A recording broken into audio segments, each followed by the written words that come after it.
Je reviens, mes amis, sur la lecture d'un extrait La fabrique de nos servitudes par le professeur Roland Gori. Nous avons beaucoup à apprendre de ce, entre guillemets, devenir nègre du monde, dont parle Achille Mbembe, pour désigner cette nouvelle et cruelle figure de notre modernité tardive, au sein de laquelle il n'y a plus de travailleurs en tant que tels, mais des intermittents des emplois, au sein de laquelle il n'y a plus de citoyens dans les démocraties se prévalant de la souveraineté populaire, mais que des électeurs consommateurs de spectacles politiques. Dans cette mondialisation marchande à marche forcée, les dominants ont oublié les protections sanitaires et sociales des populations. La pandémie de Covid-19 est venue réparer cet oubli. La mondialisation était devenue le terrain fertile sur lequel les puissants pouvaient jardiner, entre guillemets, le mot jardiner, entre guillemets, le capital humain, en extraire toutes les énergies et les données pour mieux en tirer profit. Et la pandémie a joué les lanceurs d'alerte. Le capitalisme néolibéral, charpenté par les industries du silicium et les technologies du numérique, fougueusement court-termiste et productiviste, s'est trouvé contraint à abolir sa passion de l'ignorance entre guillemets, c'est-à-dire cesser d'ignorer sciemment certaines évidences renvoyées aux oubliettes de la conscience collective. Ces évidences oubliées, ou plutôt négligées, par le capitalisme néolibéral, c'est ce besoin d'utopie dont nous sommes affamés. Rive de l'imagination que nous rêvons d'aborder, et sans l'horizon desquels nous perdons jusqu'au réalisme dont le conquérant se prévaut. L'imagination n'est pas que fantasmagorie. Elle crée au sens de produire sur la scène du rêve, du jeu et de la réalité. Et donc, à la suite de quoi? Je lis le texte numéro 5, celui que j'ai écrit le mercredi 26 novembre 2014 à Langrune-sur-Mer, Mon arbre d'amour. Prince Valium et le réconfort des dames déçues. Le Valium, c'est un médicament.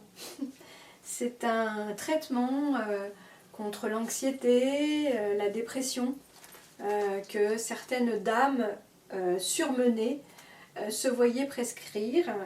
Surtout que la difficulté pour les femmes, elles sont vraiment...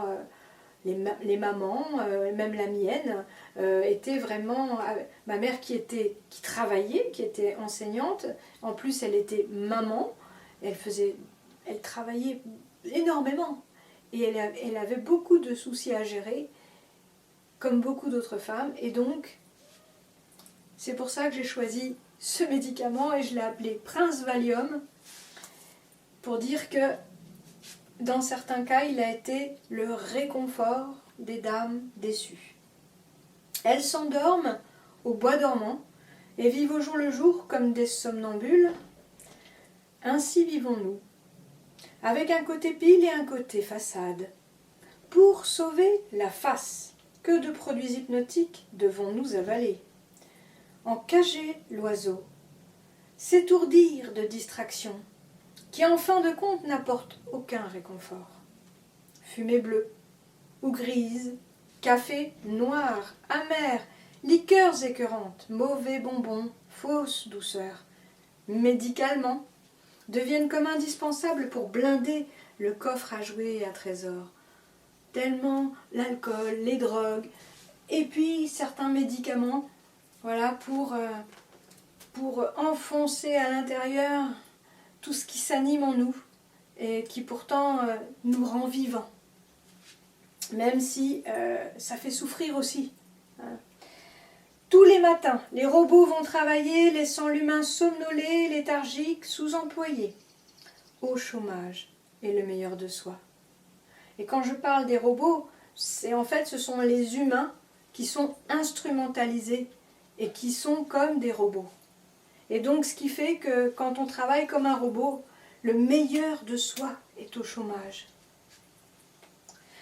Et on est dans un état somnolent, léthargique, et en fait on n'est pas au maximum de ses capacités. Tous les matins, la symphonie du grondement de notre monde de machines couvre peu à peu, du fracas de sa cacophonie, la chanson des vents et celui des oiseaux. Voilà. J'arrête là. Il y a une suite à ce texte, mais je ne lis pas la suite. On danse.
It's gonna